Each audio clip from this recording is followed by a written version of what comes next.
Pasalnya, jimat lulang kebo Lando konon tidak bisa dijual belikan. Sedang mereka memiliki jimat ini dipercayai kebal terhadap berbagai jenis senjata. Bagaimana jimat ini bisa ada?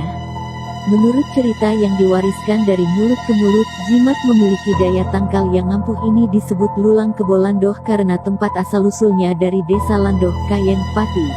Dulu jimat ini tidak langsung ada atau berasal dari alam. Kisah cukup unik yang tanpa sengaja tahu kalau lulang kebo asal Landoh ternyata jimat kekebalan. Semasa kerajaan Mataram yang dipimpin oleh Sultan Agung mempunyai seorang kawulo yang bernama Saridin yang lantas dijuluki Syekh Jangkung.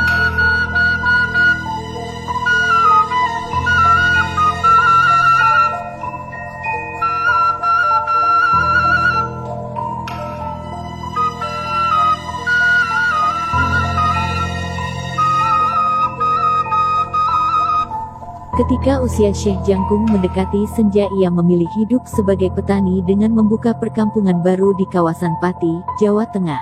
Dalam perjalanan mencari perkampungan sampailah ia di desa Lose.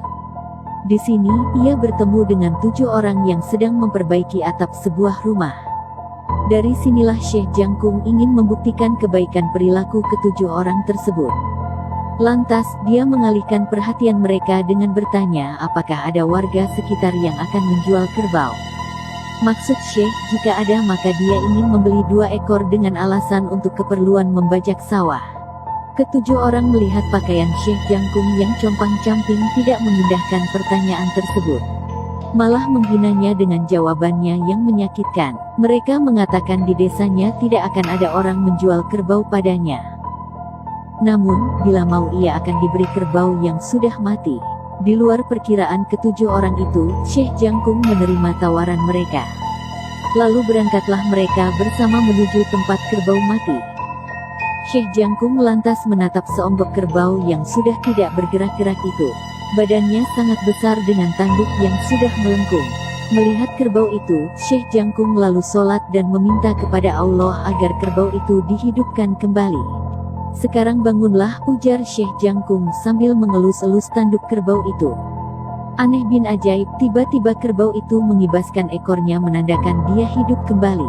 Tahu kejadian ajaib itu serta merta ke-7 orang yang semula meremehkan diri Syekh Jangkung langsung bersujud untuk menyampaikan permintaan maafnya.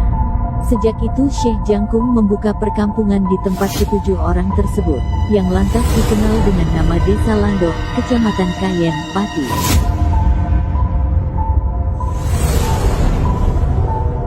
Apalagi setelah kabar Syekh Jangkung menghidupkan kerbau yang telah mati, sampai akhirnya ke telinga Sultan Agung, yang lantas mengirimnya 2 ekor kerbau. Dari sini tekad Syekh Jangkung yang kuat bertekad mendiami desa Landoh, dan menjadi petani. Sebelum meninggal dunia, Syekh Jangkung berpesan agar kelak kerbau itu disembelih dan dibagikan kepada seluruh penduduk. Tapi ketika